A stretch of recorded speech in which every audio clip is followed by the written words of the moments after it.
Hello students chapter retirement और death of partner. Chapter का almost last topic हम लोग कर रहे हैं, डेथ ऑफ पार्टनर। स्टूडेंट, मैंने बताया हुआ है चैप्टर के दो part, retirement of partner and death of partner. Retirement of partner हम लोग ऑलरेडी फिनिश कर चुके हैं। डेथ ऑफ पार्टनर का टॉपिक अब हम लोग शुरू कर रहे हैं, बिकॉज दोनों ही केसेस में, इन case of retirement and death, in both of case partner exit from the firm. दोनों ही केसेस में फर्म में उसका कितना शेयर बनता है, आउटगोइंग पार्टनर का कितना शेयर बनता है, वो हमें कैलकुलेट करना होता है। उसके शेयर को कैलकुलेट करने के लिए हम कैपिटल अकाउंट बनाते हैं और शेयर को कैलकुलेट कर कर उसे पे करते हैं। स्टूडेंट, रिटायरमेंट में हमने कैपिटल अकाउंट बनाकर देखा कि किस तरह से आउटगोइंग पार्टनर के शेयर को कैलकुलेट करेंगे। डेथ के केस में भी आउटगोइंग पार्टनर, डिसीज पार्टनर का शेयर कितना बनता है, हम उसका कैपिटल अकाउंट बनाकर उसके शेयर को कैलकुलेट करेंगे। कैपिटल अकाउंट बिल्कुल और लगभग उसी तरह से होगा जैसे रिटायरमेंट के केस में हम लोग बनाते थे। कैपिटल अकाउंट, जितने भी पार्टनर्स हैं, पार्टनर्स के name, then first of all balance brought down. जो अमाउंट आउटगोइंग पार्टनर को पेबल है वो क्रेडिट में लिखेंगे, जो अमाउंट आउटगोइंग पार्टनर से रिसीवेबल है वो डेबिट में रिकॉर्ड करते हैं। First of all balance of capital, then if there is any undistributed profits, हम उनको डिस्ट्रीब्यूट करेंगे amongst old partner, old ratio. Revaluation अगर प्रॉफिट आता है, old partner old ratio distribute करेंगे।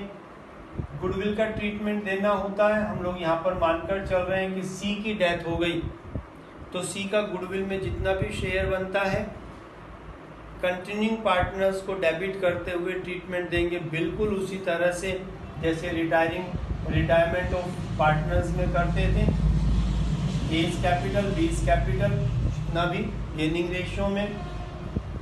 यहाँ पर आपने देखा कि ये सब चीज़ें उसी तरह से थी जैसे रिटायरमेंट के केस में हम लोग कर रहे होते थे। स्टूडेंट, यहाँ पर जो पॉइंट नया है वो ये है, पार्टनर की जब डेथ होती है, जनरली पार्टनर जब रिटायर होता है तो at end of year retire हो रहा होता है। But in case of death तो अनसर्टेन है, कभी भी हो सकती है, इन मिड ऑफ ईयर भी हो सकती है। तो पार्टनर की अगर in mid of year death हो, ड्यूरिंग ईयर डेथ हो, तो till the date of death firm ने जितने भी प्रॉफिट्स अर्न किए हैं उन प्रॉफिट में आउटगोइंग पार्टनर, डिसीज पार्टनर के शेयर को कैलकुलेट करना होगा और शेयर को कैलकुलेट कर कर पे करना होगा।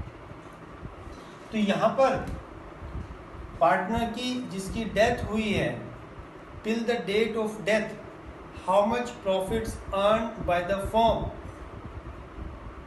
उस प्रॉफिट में उस पार्टनर का कितना शेयर बनता है वो हम कैलकुलेट करेंगे और रिकॉर्ड करेंगे। यही हमारा आज का मेन टॉपिक भी रहेगा। अभी हम लोग किस तरह से कैलकुलेट करेंगे मैं बताऊंगा। ये सब चीज़ें बैलेंसेस गिवन होता है, general reserves like to retirement, then revaluation का प्रॉफिट, रिटायरमेंट की तरह से गुडविल का ट्रीटमेंट, रिटायरमेंट की तरह से, बिल्कुल उसी तरह से सारा कुछ। देन डेबिट में फर्स्ट ऑफ ऑल गुडविल का जो ट्रीटमेंट हमने दिया, सी को क्रेडिट किया आउटगोइंग पार्टनर को, ए बी को debit, then A to C is capital, A B को गेनिंग रेशियो में। ओके, देन रिवैल्यूएशन का अगर लॉस हो, old partner old ratio. Goodwill अगर बुक्स में अपीयर्ड है राइट ऑफ करते हैं, बहुत कॉमन ट्रीटमेंट है, लास्ट 3 चैप्टर से चला आ रहा है। लॉसेज अगर कोई है, advertisement, suspense account, old partner old ratio. ये सारा कुछ रिटायरमेंट की तरह से। Okay, then if any partner made some drawings, और specially outgoing partner, deceased partner made drawings, then drawings की अमाउंट से हम उसके कैपिटल अकाउंट को डेबिट करेंगे। इंटरेस्ट ऑन ड्राइंग्स, अगर पार्टनरशिप डीड के according interest on drawings charge करना है तो till date of death interest on drawings कितना बना वो हम कैलकुलेट करेंगे। मोस्ट ऑफ केसेस में वो इंटरेस्ट आपको कैलकुलेटेड होता है, गिवन होता है, तो इंटरेस्ट ऑन ड्राइंग्स को डेबिट करेंगे। इस तरह से ये सब आइटम्स को रिकॉर्ड कर आउटगोइंग पार्टनर का कितना शेयर बना वो हम कैलकुलेट करेंगे। कैपिटल अकाउंट का बैलेंस करेंगे, बैलेंस करने पर सी की डेथ हुई तो सी का जितना भी शेयर आएगा यहाँ पर to C's executors account, because C की डेथ हो गई। रिटायरमेंट के केस में जो आउटगोइंग पार्टनर है हम उसको पे कर सकते हैं, but in case of death, partner की डेथ हो गई है तो उसे तो पे कर ही नहीं सकते, तो उसके फैमिली मेंबर्स जो एग्जीक्यूटर है उसकी डेथ के बाद जिसे उसकी एसेट्स में, संपत्तियों में शेयर पाने का राइट है, जो लीगल रिप्रेजेंटेटिव होते हैं उन्हें वो अमाउंट पे करनी होती है, जो एग्जीक्यूटर्स कहलाते हैं। तो ये जो बैलेंस आया आउटगोइंग पार्टनर का, डिसीज पार्टनर का, वो कैलकुलेट कर ट्रांसफर करेंगे to C's executors account. Okay, notice करिएगा ऑलवेज एंड ऑलवेज यहाँ पर सीज एग्जीक्यूटर्स और आउटगोइंग पार्टनर्स एग्जीक्यूटर्स अकाउंट लिखना है, बैलेंस कैरी डाउन नहीं लिखेंगे।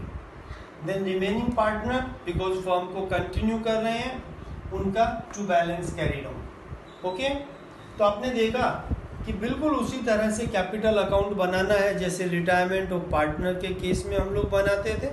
सिर्फ और सिर्फ एक पॉइंट नया आया कि till date of death how we calculate the share in profits, ये हमारा टॉपिक है और यही टॉपिक आज हम लोग करेंगे भी, calculation of share in profit till date of death. बाकी सब कॉमन पॉइंट्स हैं जो रिटायरमेंट में भी होते थे। स्टूडेंट यहाँ पर नोटिस करिएगा, दो तरह के क्वेश्चंस आपसे पूछे जाएंगे। हो सकता है आपसे सभी पार्टनर्स का कैपिटल अकाउंट बनाने के लिए और नई फर्म की बैलेंस शीट बनाने के लिए कहा जाए, जैसे रिटायरमेंट में होता था। तब तो आपको तीनों पार्टनर्स के कैपिटल अकाउंट बना देने, मीन सभी पार्टनर्स के कैपिटल अकाउंट बना देने हैं। यहाँ पे हम लोग ABC का एग्जांपल ले रहे हैं तो तीनों। बट मोस्ट ऑफ केसेस में डेथ के क्वेश्चंस में, मोस्ट ऑफ क्वेश्चंस में आपको केवल और केवल डिसीज पार्टनर के शेयर को कैलकुलेट करने के लिए कहा होगा। तो अगर केवल कहा हो calculate the share of deceased partner और calculate the amount payable to executor, तो आपको ट्रीटमेंट तो यही देना है, जस्ट आपको क्या कर देना, A और B का ट्रीटमेंट आप शो नहीं करेंगे, जस्ट एंड जस्ट आप C का अकाउंट बनाएंगे, C's capital account, A B का नहीं बनाएंगे। बट ट्रीटमेंट ऐसे रहेगा, यहाँ पर पर्टिकुलर्स के कॉलम में सारा कुछ उसी तरह से रिकॉर्ड होगा, सारे आइटम रिकॉर्ड होंगे जो भी क्वेश्चन में गिवन है। जस्ट A और B का जो कॉलम है वो आपको मेंटेन नहीं करना है, केवल और केवल C का कॉलम आपको बना देना है।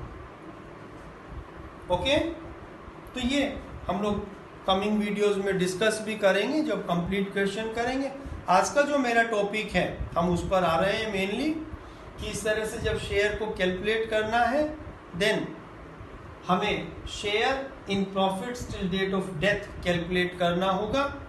अब उस शेयर को किस तरह से कैलकुलेट करें, we have to basis on the basis of which we can calculate the share in profit till date of death. First एक बेस है on the basis of time के बेसिस पर अगर हम लोगों को शेयर इन प्रॉफिट्स कैलकुलेट करना हो तो हम प्रीवियस ईयर के प्रॉफिट्स को बेस करते हुए, आधार मानते हुए, करंट ईयर में till date of death proportionate profits calculate करेंगे। फॉर्मूला क्या होगा? एवरेज प्रॉफिट्स और profits of last years. Student अगर लास्ट 2, 3, 4 ईयर्स के प्रॉफिट्स गिवन हो तो हम लोग एवरेज प्रॉफिट ले लेते हैं, बट अगर लास्ट 2, 3, 4 ईयर्स के प्रॉफिट्स नहीं दिए हो, केवल लास्ट ईयर का प्रॉफिट गिवन हो तो फिर प्रॉफिट ऑफ लास्ट ईयर, जैसा भी क्वेश्चन हो। डिवाइड बाई डेज और months in a year. Till date of death अगर पीरियड को हम मंथ्स में कैलकुलेट कर पाए तो मंथ्स ले लेंगे। जैसे मान लीजिएगा पार्टनर की डेथ हुई on 30 June, on 31 March, on 31 August, at beginning और at end of month death हो रही है, तो हम लोग पीरियड को इन मंथ्स कैलकुलेट कर सकते हैं, तो फिर months in a year. But अगर डेथ हो गई 13 मार्च, डेथ हुई 12 अगस्त, डेथ हो गई 3 जून, तो इस तरह के केसेस में हम बिकॉज मंथ्स में पीरियड को कैलकुलेट नहीं कर पाएंगे तो फिर क्या होगा? डेज इन अ ईयर 365 और मंथ्स 12, जैसा भी केस हो। देन इनटू डेज और months till date of death.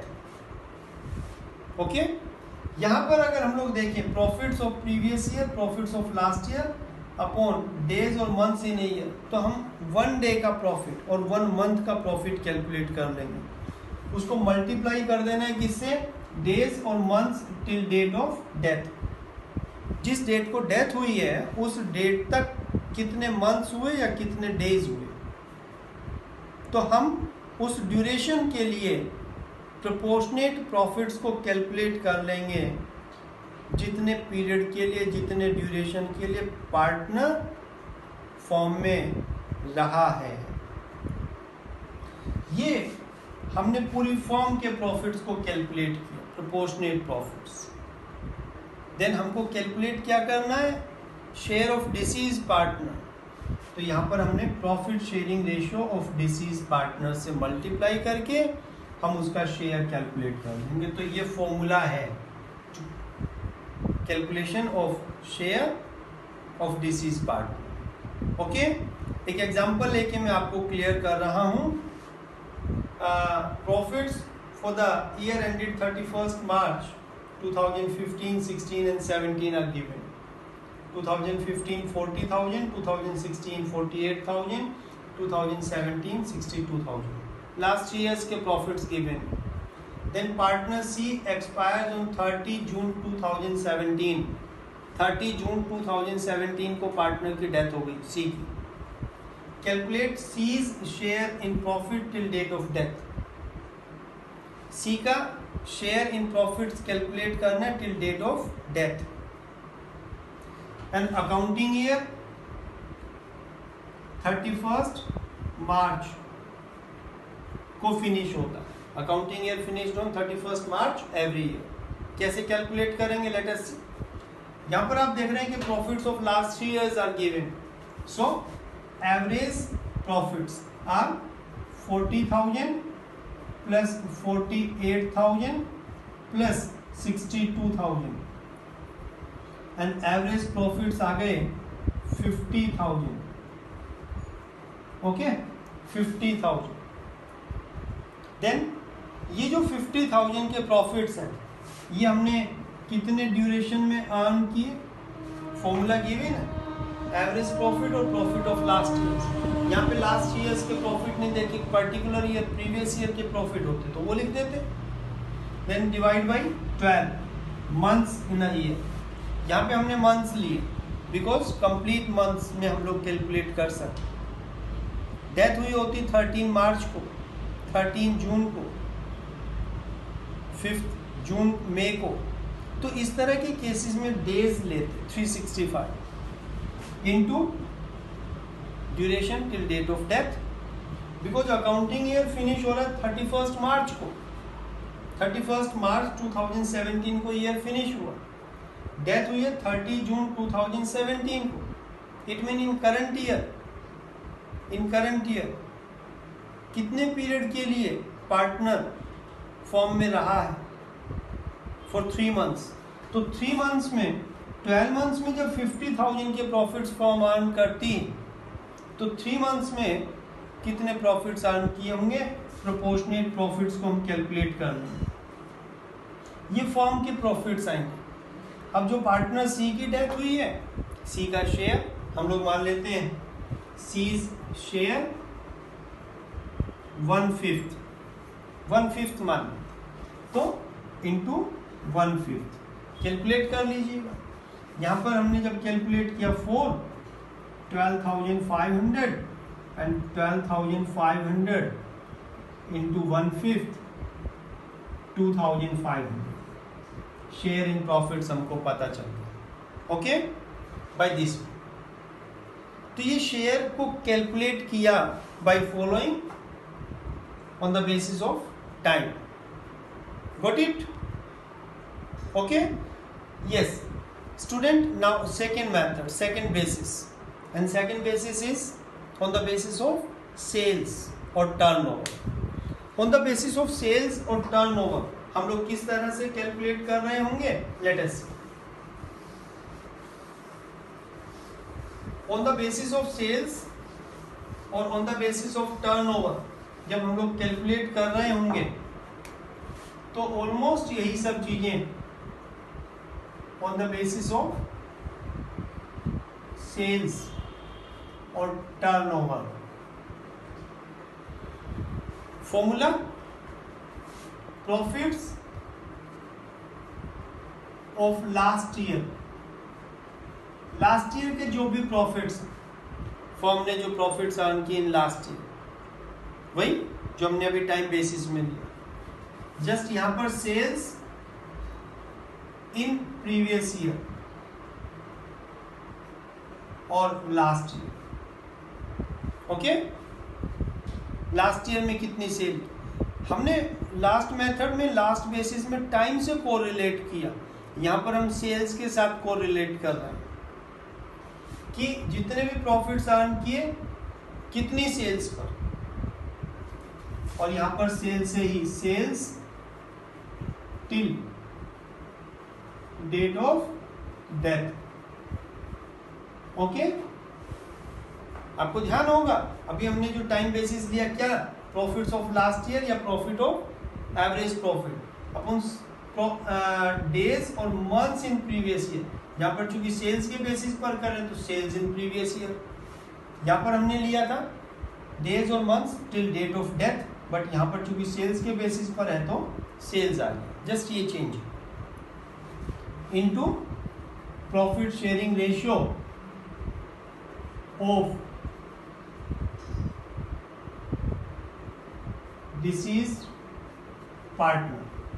Okay, ये फॉर्मूला, जस्ट टाइम की जगह पे सेल्स रिप्लेस हो गई। एग्जाम्पल देख लीजिएगा।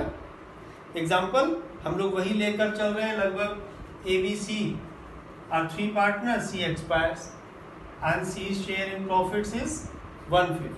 Okay, then profits of last year rupee 1,20,000, profits of last year 120, then sales in last year or previous year rupee 10 lakh. Okay, got it? Then sales till date of death in current year, sales till date of death in current year, how much? 4 lakh. C expires on 30th June. Okay, 30 June 2017 मान लीजिएगा। Accounting year closes on 31st March every year. Okay, calculate share in profits till date of death on the basis of sales. Okay, यहाँ पर student notice करिएगा कि time factor को कहीं consider नहीं करना है कि डेट ऑफ डेथ क्या है। यहाँ पर जो हमको नोटिस करना है कि till date of death sales कितनी है, ये नोटिस करना है। ओके, तो यहाँ पर आप देख सकते हैं हमने लास्ट ईयर में सेल की, लास्ट ईयर के प्रॉफिट्स है 120, लास्ट ईयर में हमने सेल्स की 10 लाख, मीन्स 10 लाख की सेल्स कर हमने 1,20,000 के प्रॉफिट्स अर्न किए। इट मीन 12% के रेट से 12% ऑफ सेल्स हम लोग प्रॉफिट्स अर्न कर रहे हैं। फॉर्मूला मैंने लिखा हुआ है ऊपर, फॉर्मूला में वैल्यूज पुट करिएगा। Profits of last year 1,20,000 divide by sales in previous year और लास्ट ईयर 10 लाख। तो यहाँ पर अगर दोनों के बीच में रिलेशन देखें तो पता चला कि 12% के प्रॉफिट हमने अर्न किए हैं, 12% ऑफ सेल्स। अब टिल डेट ऑफ डेथ जितनी भी सेल की गई है जस्ट उसका 12% हमने प्रॉफिट अर्न किया होगा। तो till date of death sales कितनी की हमने, 4 लाख। तो इस पर हमको प्रॉफिट्स मिल जाएंगे। स्टूडेंट नोटिस करिएगा कुछ क्वेश्चंस में आपको ये दोनों चीजें नहीं दी होंगी, ये दोनों चीजें मिसिंग होंगी, सेल्स भी और प्रॉफिट्स ऑफ लास्ट ईयर। आपको जस्ट बोला गया होगा कि रेट ऑफ रिटर्न और rate of profit on sales is 12%। तो ये 12% कहाँ से आया, इन दोनों के बेसिस पर। तो इन दोनों की अब जरूरत ही नहीं, जब 12% का रेट गिवन है तो कंफ्यूज मत होइए। उस केस में डायरेक्ट 4 लाख पर जो सेल्स इन करंट ईयर है टिल डेट ऑफ डेथ उसका 12% कैलकुलेट कर लो। तीनों फैक्टर्स हैं, तीनों फिगर्स दिए हैं, तो इस तरह से कैलकुलेट करेंगे। तो यहाँ पे आप कैलकुलेट कर लीजिएगा, 50 क्रॉस हो गया, 1010, then 12,000 into 4 48,000 into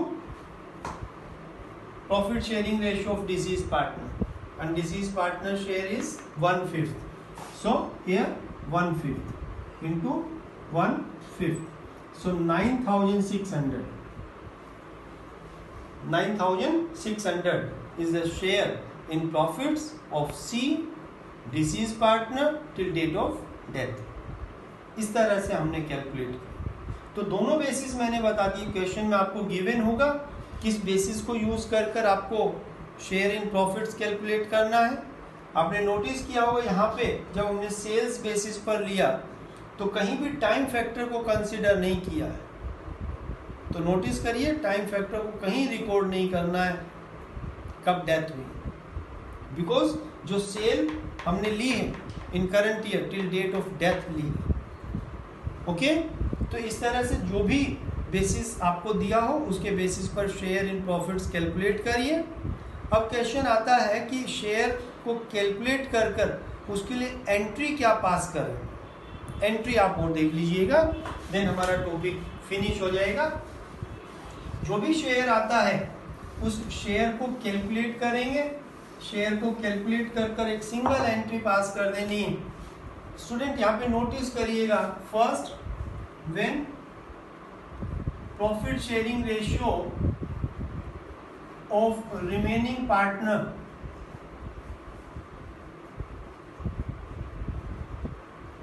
remain same, and second when profit sharing ratio of remaining partner get change। दो केस में अलग अलग एंट्रीज। अगर प्रॉफिट शेयरिंग रेशियो सेम रहता है रिमेनिंग पार्टनर्स का तो आप क्या कर रहे होंगे, एंट्री बनाएंगे profit and loss suspense account debit to outgoing partner और deceased partner, deceased partner's capital account. Deceased means मृतक जिस पार्टनर की डेथ हो गई, और share with share in profits till date of death, जो हमने कैलकुलेट किया। ओके, बट अगर प्रॉफिट शेयरिंग रेशियो चेंज होते हैं मीन्स कि ए बी सी 3 पार्टनर 3:1 में शेयर करते हैं, सी की डेथ हो गई, तो इन ए और बी रिमेनिंग पार्टनर्स के बीच में जो प्रॉफिट शेयरिंग रेशियो पहले 3:2 था, अब वो मान लीजिएगा 2:1 हो गया, चेंज हो गया। बट अगर 3:2 ही रहे तो ये ट्रीटमेंट देना है। बट अगर शेयर चेंज हो जाता है न्यू रेशियो, तो फिर एंट्री क्या होगी, फिर गेनिंग सैक्रिफाइसिंग रेशियो में remaining partners capital account debit to deceased partner's capital account. Okay, deceased partner को with his share in profits till date of death, और यहां पर जो रिमेनिंग पार्टनर है उनको गेनिंग रेशियो में डेबिट करेंगे। ओके, तो इस तरह से आपको एंट्री पास कर देनी है शेयर को कैलकुलेट करके। यहां पर आप देख रहे हैं कि मैंने जो ट्रीटमेंट दिया by profit and loss suspense account, इस केस में मोस्ट ऑफ केसेस में चूंकि क्वेश्चन यही सब मिलना है, तो profit and loss suspense account और सी क्रेडिट हो गया है, डिसीज पार्टनर क्रेडिट हो गया। बट अगर profit sharing ratio of remaining partner get change, तो फिर यहाँ पर प्रॉफिट एंड लॉस सस्पेंस नहीं होता, क्या होता, यहाँ पर ए इज कैपिटल, जैसे गुडविल का ट्रीटमेंट दिया गेनिंग सैक्रिफाइसिंग रेशियो में, उसी तरह से बी इज कैपिटल, दोनों को gaining ratio. Okay, got it, thank you.